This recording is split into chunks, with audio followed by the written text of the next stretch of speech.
네, 반갑습니다. 자, 2월 7일 밤 9시 39분입니다. 자, 시장이요. 환율 먼저 한번 볼까요?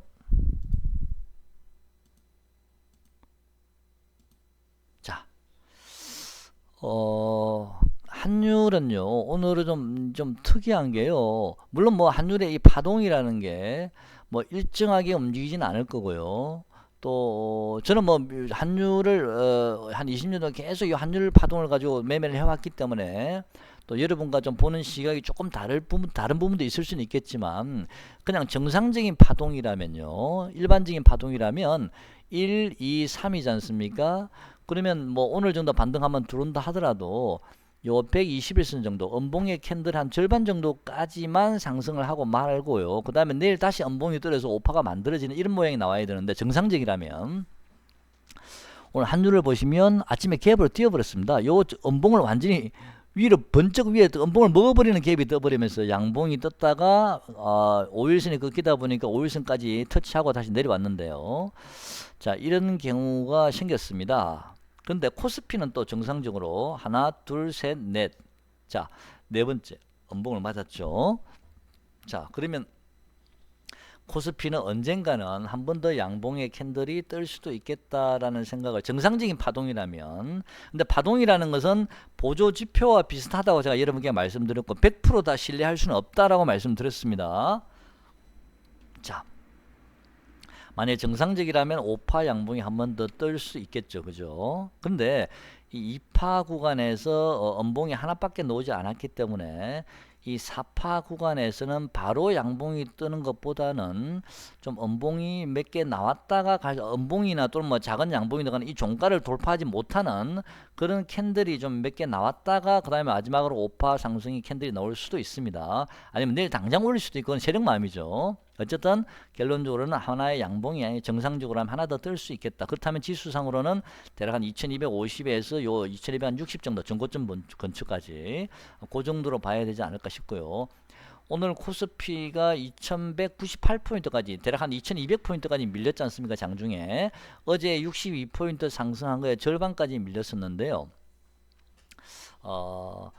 어, 당분간은 이런 변동성이 좀 심한 장세가 나오지 않을까 싶습니다. 왜냐하면 다음 주에 옵션 만기일이거든요. 우리나라 옵션 만기일이기 때문에 어떤 포지션을 가지고 있는 세력들이 시장을 좀 지고 흔들 가능성이 있습니다. 오늘도 장중에 굉장히 변동폭이 심했지 않습니까?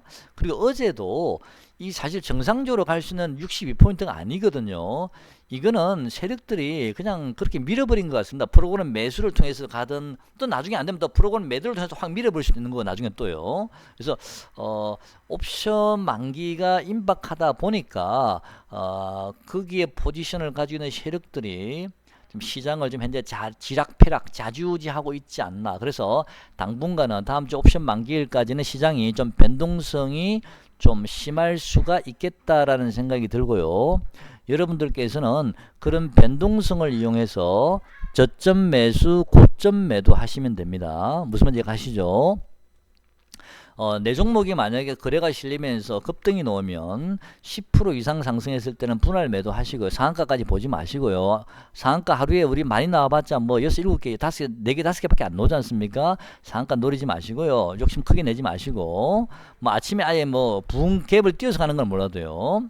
어쨌든 10% 이상 상승하면 일단 좀 분할 매도 하시고요. 또 정상적인 거래량이라도 저점에서만 매수를 해서 또 양봉의 캔들이 나오면 그때 고점 매도하는, 그렇게 하면 최소한 5% 이상 먹을 수 있지 않습니까? 그런 식의 짧게 저점 매수 고점 매도 전략으로 당분간은 좀 매매를 하시는 게 좀 유리할 듯 하고요. 그리고 현금 보유 비중은 좀 시장이 좀 불안하거든요. 그래서 30% 정도는 현금을 쥐고 70%만 가지고 주식을 샀다 팔았다를 좀 매매를 하셨으면 좋겠습니다. 대신 샀다 팔았다 하실 때는 개별 종목도 이 코스피처럼 뭐 1파, 2파, 이렇게 3파 이런 조정이 있지 않습니까? 저 파동요. 이 파동을 계산하시면서 좀 매매를 하시는데, 가능하면 외국인 기관 수급이 좀 들어와 있는 종목 중에서 그런 파동을 만들 수 있는 종목이 있으면 더 유리하겠죠. 자, 당분간은 그런 식의 매매가 좀 필요하지 않을까라는 생각이 듭니다. 며칠간은 요 2200포인트에서 뭐 대략 한뭐요 2227포인트까지 며칠간은 요 박스권에서 좀 행보할 수는 있겠지만요. 아니면 뭐 내일 또는 모레 정도 바로 또 양봉의 캔들 하나 뜰 수가 있어요. 만약에 이 양봉의 캔들이 뜬다면 그때는 여러분 보유하신 분들은 매도를 한번 하셔도 될 듯 합니다. 좀 환율이 오늘 좀 이상하게 올라가긴 했는데요. 어쨌든 지금은 그렇게 대응하시면 될 듯 합니다. 2200포인트에서 2260 정도까지요. 자, 그 다음에 종목별로도 보시면 며칠간만 그렇게 하시면 됩니다. 며칠간만요. 종목별로 보시면 자, 어제 제가 영상에서 모바일 어플라이언스라는 종목을 제가 예를 든 적이 있는데요. 자, 1파, 2파, 3파가 들어왔죠. 오늘 이제 연봉 4파 조정이 들어왔는데 만약에 내일 이 종목이 연봉이 하나 더 나올 수도 있겠죠. 왜? 2파 하락에서 캔들이 연봉이 하나밖에 나오지 않았기 때문에 4파 구간에서는 캔들이 뭐 2개, 3개, 4개 조금 길어질 수도 있습니다만은요. 어쨌든 아니면 뭐 세력 마음이 좋네 일단 바로 올릴 수도 있을 거예요. 만약에 조정을 준다면 장중에 철저하게 장중에만 매매를 하시면 됩니다. 저점 매수를. 가능하면 이 종가를 4670원인데요. 이 종가를 깨지 않는 종가가 나와야 됩니다. 무슨 말인지 이해가시죠? 장중에는 이 종가를 깨는 뭐 11선 정도까지 밀릴 수는 있겠지만 종가상으로는 이 종가를 깨서는 안 됩니다. 4670원을요. 그래야 파동이 정상적으로 만들어질 수가 있는 거거든요. 또는 뭐 11선까지 장중에 밀릴 수도 있고 아니면 요 시가 부분까지 또 밀렸다 갈 수도 있고요. 4640 이렇게요. 그거는 세력 마음이니까 여러분께서는 조정시마다 분할 매수하셔서 한 번 더 양봉의 캔들이 뜨면 물론 요 전고점 근처까지 한번 갈 수도 있겠죠. 그죠? 정상적으로 하면 그때 한번 매도하시고 그때는 완전히 현금 보유를 하시면서 며칠간 관망을 하셔야 됩니다. 시장을요. 그런 식의 매매가 좀 필요하지 않을까라는 생각이 좀 듭니다. 모바일 어플라이언스 뿐만 아니고 지금은 제가 어떤 종목을 말씀드리는 것보다는 여러분이 보유하고 계신 종목이거나 또는 여러분이 관심을 가지고 계신 종목 중에서도 충분히 그런 캔들이 나올 수 있거든요. 그 캔들을 잘 보시면서 제가 말씀드린 그런 매매를 하시면 됩니다. 가능하면 기관 외국인이 수급이 들어있는 종목이면 더 안전하게 매매할 수 있는 거고요. 무슨 얘기 가시죠? 오늘 매도 팩터는 생각 외로 너무 강하게 올라왔습니다. 저는 한 21선 정도에서는 터치 한번 하고 밀릴 줄 알았는데 그냥 위로 뽑아버렸습니다. 아마 당분간은 시장이요. 좀 우리가 생각하는 이상으로 좀 과하게 위로 뽑을 가능성도 있고요. 또 우리가 생각하는 이상으로 너무 또 과하게 밑으로 급락을 할 수도 있습니다. 당분간은 시장이요. 그래서 그런 변동성이 있는 시장이기 때문에 한쪽으로 확 몰리고 한쪽으로 확 빼고 이렇게 할 수도 있거든요. 그래서 매도 팩터는 생각 이상으로 많이 좀 올라버리고 어제도 요 코스피가 62%보다 너무 과하게 올라간 거거든요. 그래서 어쨌든 매도 팩터는 추격 매수하실 필요 없습니다. 여러분 어제 말씀드리자 33,500원 말씀드렸죠. 그 가격 근처 오면 몰라도 그냥 추격 매수하시면 골로 가는 수가 있으니까 절대 추격 매수하지 마십시오. 철저하게 마이너스권에서만 저점 매수, 분할 매수 하셔야만이 짧게 수익을 낼 가능성이 많습니다. 음봉의 캔들이 나왔을 때나 그 종가 부근이나 아니면 그 다음날 음봉의 캔들이 나온 이후에 그 다음날 적절한 시점에서 저점 매수 하시면 됩니다. 두산 퓨어셀 같은 종목도 마찬가지죠. 그죠? 그런 식으로 마지막 하나 양봉 묶고 나올 수도 있고요. 두산 퓨어셀은 이 바닥권에서 너무 강하게 올라와서 그런지 양봉의 캔들이 굉장히 적습니다. 그리고 오늘은 종가상으로는 이 양봉을 살짝 깼거든요. 자, 이런 경우는 조금 찝찝하죠. 그죠? 이런 종목은 매매하지 마시고요. 자, 오늘 ICD 같은 종목들은 오늘 장중에 급반등이 들었죠. 10% 가까이 상승했는데 이 종목은 사실 오른 게 없었습니다. 그동안 지속적으로 하락을 해왔고요. 이틀 동안 양봉 떴다가 음봉이 그게 확 밀려버렸기 때문에 오른 게 별로 없었거든 가격적으로. 그래서 오늘 좀 기관 외국인 수급이 같이 들어오면서 장중에 좀 이렇게 10%까지 상승하지 않았나 싶은데요. 이 종목도 6천원, 8,400원짜리가 뭐 2만원까지 갔으니까 많이 올랐죠. 일단 현재로서는 차트상으로는 쌍봉을 찍은 모양이고요. 그 다음에 지금 빠지고 있는데 요 지점에서 행보했던 자리이기 때문에 아마 요 지점은 당장은 떼지는 힘들겠다라는 생각이 들고요. 만약에 ICD도 어제 저점 근처까지 다시 한번 내려온다면 또 그때 저점 매수 하셔가지고 또 오늘 고점 근처가 봐, 요 자리가 뭐 이제 걸리는 자리죠. 이런 자리요. 이런 자리나 이런 자리요. 17,000, 18,000원 정도에서 17,500원 정도. 요런 자리도 걸리는 자리거든요. 또 그때 한번 매도 한번 하시고 이렇게 짧게 당분간 요 박스권에서 행보할 가능성이 있기 때문에 저점 매수, 고점 매도 요런 식으로 전략을 짜시면 됩니다. 당장 이 자리를 깰 것 같지는 않으니까요. 그리고 당장 이 자리를 돌파할 것 같지는 않고요. 지금 시장은 아마 이 ICD뿐만 아니고요. 지금 시장은 그런 식으로 매매를 할 수밖에 없습니다. 저는 오늘 다원시스를 아까 저점에 좀 잡아봤는데요.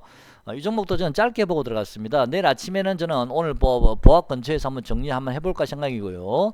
그런 다음에 또 다시 한번 눌러주고 나면 또 다시 저점에 잡아서 또 짧게 또 매매하고 끝낼 생각이거든요.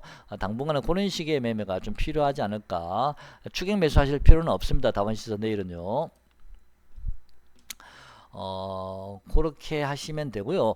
그 다음에 이 셀트리온은 어제 제가 말씀을 좀 길게 드려봤습니다만은 이 종목도 보시면 하나, 둘, 셋. 오늘도 음봉이 떨어졌죠. 셀트리온은 그죠? 그러면 뭐 11선 근처까지 많이 내려온다면 다시 한번 잡든지 하셔가지고 저점에서 한 번 더 양봉 먹을 수 있겠죠. 그죠? 그렇게 하면 또 짧게 긋고 나오시고요. 그런 식의 짧은 캔들의 파동을 가지고 당분간은 좀 매매를 하시는 게 더 낫지 않을까라는 생각이 듭니다. 짧게요. 시장이 좀 불안하거든 지금은 조금은요. 여러분들께서는 이제 시장이 이제 막 돌아서나 보다라고 이제 뭐 이제는 뭐 급등이 나오나 보다 2300을 돌파해서 막 날아가나 보다라고 생각하시는데 제가 지난 금요일날 여러분께서 굉장히 우리가 공포스러울 때 여러분께 2000포인트에서 코스피는 3000포인트 15년간 박스권이라고 말씀을 드렸지 않습니까? 그러니까 혹시라도 그럼 이제 3000포인트를 향해서 날아가나 보다 아닙니다. 절대 그건 아니고요. 어제 제가 말씀드렸죠. 2100포인트에서 2300포인트까지 굉장히 많은 매물 구간이 있는데 2100에서 2200까지 가는데 그동안에 여러분 기억하시죠? 매매하셨던 분들은 작년 뭐 후반부부터 시작해서 작년에 저 뭡니까? 저 1892포인트인가요? 그 점을 찍고서 코스피 한번 볼게요. 자, 여기 2100까지 가는데도요. 자, 요까지요. 2100포인트죠. 자, 2100까지는 큰 무리 없이 갈 수가 있습니다. 요 구간은 매물 공백 구간이죠. 급락이 나왔던 매물 공백 구간이라서 큰 문제는 없었는데 문제는 요 2100부터 2200까지요. 일단은요. 2200까지. 요 구간이 매물이 첫 번째 매물 구간이죠. 요 구간이요. 자, 요 구간이요. 자, 요 구간이 지금 강력한 매물 구간이고요. 또 하나 이제 요 구간을 얼마나 많이 그동안 고생을 많이 시켰습니까? 자, 막 올렸다가 또 뺐다가 올렸다가 뺐다가 또 돌파한다 싶다 확 뺐다 이런 식으로요. 자, 이렇게 세 번의 매물 소화를 했고요. 이번에는 이제 2200포인트에서 기본적으로는요. 2300포인트까지 또 매물 소화가 필요한 구간입니다. 이 자리가요. 그래서 당장 2300을 돌파해서 날아가는 건 아니고요. 또 당분간은 이제 요번 한번 올라왔으니까 또 한번 밀렸죠. 또 한번 올렸다가 또 한번 밀겠죠. 그 다음에 또 한번 올라가서 그 다음에 그때 약게 밀고 바로 돌파할 수도 있고 이런 식으로요. 어쨌든 지금은 당장 2300을 돌파할 수 있는 그런 차트의 모양이나 상황은 아니기 때문에 당분간 2200에서 기본적으로 2300의 요 매물 소화 과정이 필요하고요. 또 경우에 따라서는 또 한 번씩은 또 지난번에 2200포인트에서 2100포인트도 한 번씩 밑으로 확 빼듯이 2100 이하로 빼듯이 2200에서 2300포인트 요 구간 기본적인 요 구간에서도 한 번씩은 또 2200을 깨는 그런 모양이 나올 수 있습니다. 2150이 나든지 또는 뭐 2120까지 민다든지 이런 식으로 한 번씩 확 후리칠 수도 있거든요. 그래서 지금은 그런 매물 소화 과정 2200에서 2300의 기본 매물 소화 과정이지만 한 번씩은 2200을 깰 수도 있다는 것도 항상 생각을 하고 계셔야 됩니다. 그래서 2250이 넘어가고 60이 가면 그때는 좀 정리를 한다는 느낌을 가지시고 당분간은요. 또 밑에서 기다렸다가 또 저점에 잡고 그런 식으로 당분간에 매매를 하셔야 되고요. 지금은 파동을 가지면서 올라가고 있기 때문에 이 파동의 캔들 따라서 마지막 오팍 한번 남았으면 이 오팍까지 가면 정고점 근처까지 또 한번 잘라주시고 또 나중에 어디까지 밀릴지 모르겠 또 밀리면 또 다시 잡고 그런 식의 당분간은 짧게 파동을 그리면서 매매를 하시면 될 듯 합니다. 무슨 이해 가시죠? 큰 욕심 내지 마시고요. 들고 계신다고 수익이 무조건 나는 거 아닙니다. 지금 위치는 들고 있어도 되는 위치 2211포인트 오늘 좀 많이 빠졌으니까 그나마 좀 나은데 어제처럼 많이 오른 구간 뭐 2230, 40, 50까지 가 있는 구간에서 들고 있는다고 수익이 나는 구간 아니지 않습니까? 자, 그리고 지금 반도체 관련주는요. 어제도 제가 말씀을 드렸습니다만은 당분간은 반도체 관련주들은 좀 쉬어야 된다라고 말씀을 드렸죠. 중국 문제 때문에. 그래서 삼성전자도 오늘 좀 조정을 받았는데요. 삼성전자가 조정을 받고 쉬어야 된다는 얘기는 지수가 갈 수가 없다라고 봐야 되겠죠. 자, 반도체 장비나 소재 관련주는 아직까지는 진입하지 마시고요. 조금 더 기다려 보시죠. 제가 다른 종목들은요, 어제는 제가 두산 퓨어셀을 가지고 제가 생각하는 가격 7,200원까지 드디어 왔습니다라는 말씀을 어제 드린 적이 있는데, 물론 제가 다 맞는 건 아닙니다만은, 또 그 전에 제가 여러분께 말씀드렸던 종목들이 다 그 지점에서 한번 터치하고 급등이 나오고 그랬었는데, 유일하게 원익 IPS라는 종목만 제가 말씀드린 가격에 한번 오질 않고 그냥 위에서 놀아버렸거든요. 제가 그때 말씀드린 가격이 원익 IPS가 한 번 정도는 3,100원 정도, 31,000원 정도나 30,070원, 80원 정도는 한 번 정도는 오지 않을까라고 여러분 말씀드렸는데 한 번도 온 적이 없습니다. 그 가격까지. 그래서 혹시 저는 반도체 장비나 소재 관련주를 제가 아까 말씀드린 원익 IPS가 그 가격까지 한 번 올지 모른다는 생각을 가지고 있기 때문에 제가 찝찝해서 한 번도 제가 반도체 소재 관련주를 그 이후로는 매매해 본 적이 없거든요. 물론 전기차는 매매했지만. 그래서 만약에요 원익 IPS가 뭐 좀 기다렸는데 31,000원 근처까지 한번 와준다면, 만약에요, 그러면 강력 저는 매수하겠습니다. 만약에 온다면요. 그 전에는 저는 좀 찝찝해서 좀 반도체 장비 소재주 좀 관망을 하고 있을 거고요. 그다음에 여러분 전기차주도 좀 조심하셔야 됩니다. 어제 제가 말씀드렸듯이요. 코스모 신소재도 제가 말씀드렸지 않습니까? 이미 바닥권에서 6,750원짜리가 12,000원을 돌파한 적이 12,150원까지 갔다 왔던 종목, 이거 더블 갔지 않습니까? 2달 반 만에.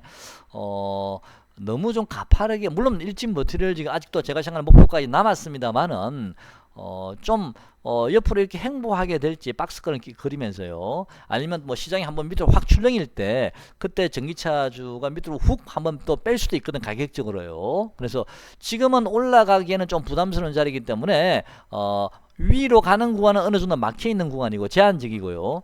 아래로는 조금 뭐 시장에 따라서 좀 시장이 크게 밀리면 또 밀릴 수도 있기 때문에 전기차주는 좀 더 많이 밀릴 수 있어, 남들보다는, 경우에 따라서는요. 그래서 당분간은 좀 관망하셨으면 좋겠습니다. 전기차주도요. 물론 전기차주가 시장의 대장주는 맞는데 지금은 관심을 가져야 될 때가 아닙니다. 좀 기다려 보시면 또 기회가 오거든요. 그래서 조금만 더 전기차주는 기다려 보시고, 보유하신 분들도 적당하게 올라오면 좀 잘라 주시고 좀 관망을 하시는 게 더 좋을 듯 합니다.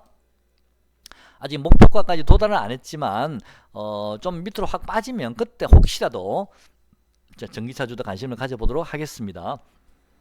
이런 전기차주라든지 전기차주의 대장주가 뭐 LG화학이나 삼성 SDI인데, 이런 대형주들이나 또는 뭐 반도체주는 SK하이닉스, 삼성전자가 반도체주와 전기차주가 움직이지 않으면 이 시장의 지수는 올라가기 쉽지 않거든요. 지금은 이런 종목들이 지금 쉬고 있는 구간이지 않습니까? 그래서 지수가 오르는데 어느 정도 한계가 있었다는 생각이 들고요. 물론 어제 같은 62포인트 너무 심하게 올라갔고요. 세력도 일부러 밀어 올린 것 같은데, 어쨌든요, 당분간 전기차나 반도체는 좀 관망하면서 저점 기회를 한번 보겠습니다. 일단 관망이고요. 개별 종목별로 나머지 뭐 전기차주도 나름대로 파동을 가지면서 매매하셔도 상관없습니다만은 일반 개별주들 여러분들 관심 있는 종목들은 아까 제가 파동의 캔들을 보여드리면서 가능하면 기간 외국인 들어있는 종목이면 더 좋고요. 짧게 저점 매수, 고점 매도, 또 저점 매수, 또 고점 매도, 이런 식으로 짧게 매매를 좀 이어갔으면 좋겠습니다. 자, 오늘은 영상 여기까지 하고요. 다음 주 월요일날 다시 찾아뵙도록 하겠습니다. 자, 고맙습니다.